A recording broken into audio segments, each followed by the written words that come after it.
Does it make sense that our American government has the authority to violate the Constitution? No, that's a contradiction in terms. How do we define what our government is? We define it by the Constitution.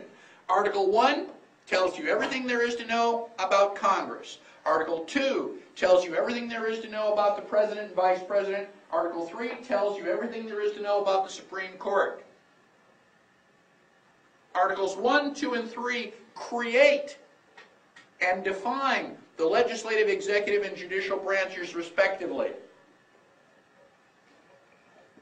Do they have the authority to just add power?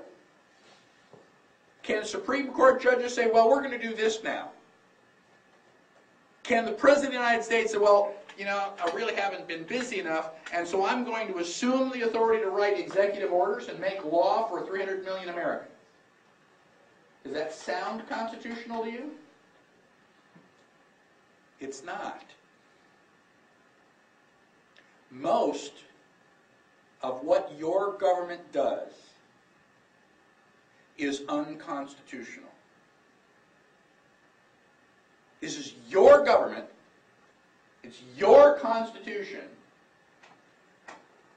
These are your rights that the government is violating.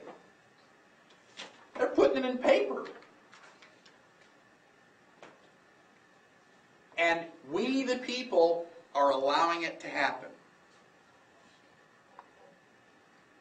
I'm not happy about that. I want to change what my government is doing. I want to limit the power of my elected officials.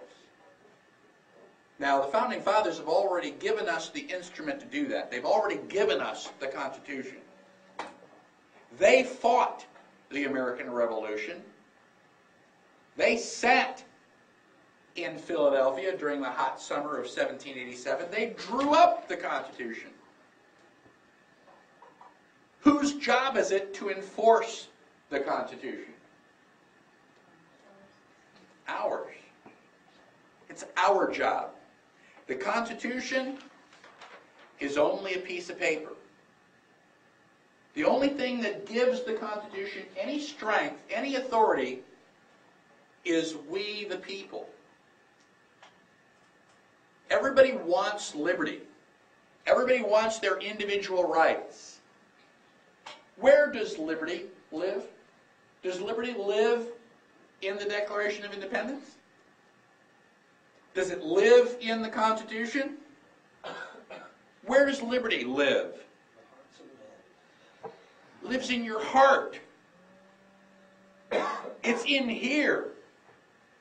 Thomas Jefferson said, you only have the rights that you are willing to fight for. Do I have freedom of speech because somebody wrote the First Amendment back in 1791? No. I have freedom of speech because the government's not big enough to shut me up.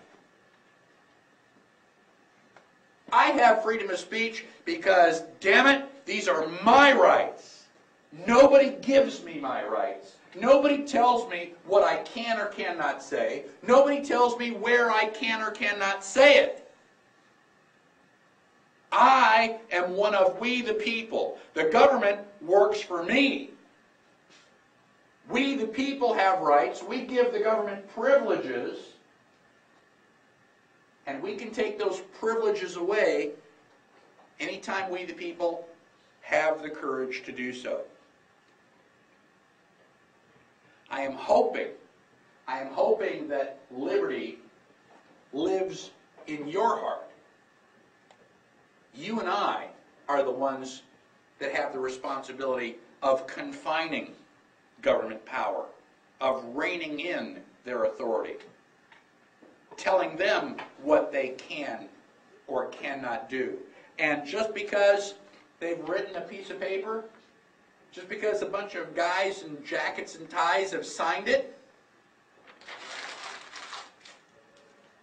null and void. It's repugnant to the Constitution. And it doesn't mean anything. It only means what we the people allow it to mean.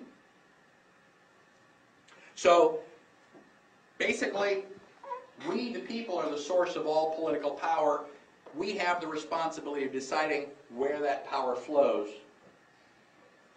And hopefully, we, the people, will have the courage to make the future United States better than it is right now.